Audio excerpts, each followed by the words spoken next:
Hi guys, Nisi Harmon here, What She Creating, and I will be showing you how to do a Serge like stitch with the Kenmore 385 series sewing machine. So let's get started. I have my fabric here that I will be using to do my Serge stitch. A serge stitch is like a really close zigzag stitch. And let me tell you about the panel. So what I will do is I'll put my foot on the 2 foot, which is the red zigzag foot. And then I want my length to be between 0 and 1.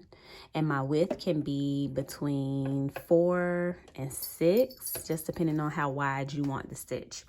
So the first thing we will do is, okay, we will take our fabric that we want to serge.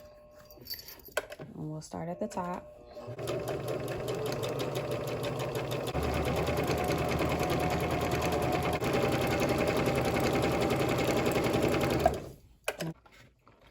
All right, this is what our serge stitch looks like on a Kenmore 385 series sewing machine. And what I usually do is take it and cut right along the edge of the serge.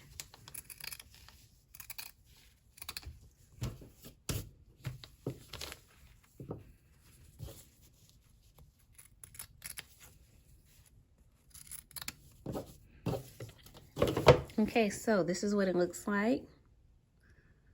All right, so this is how I finish my stitches on a Kenmore 385 series sewing machine if I do not have a serger in-house.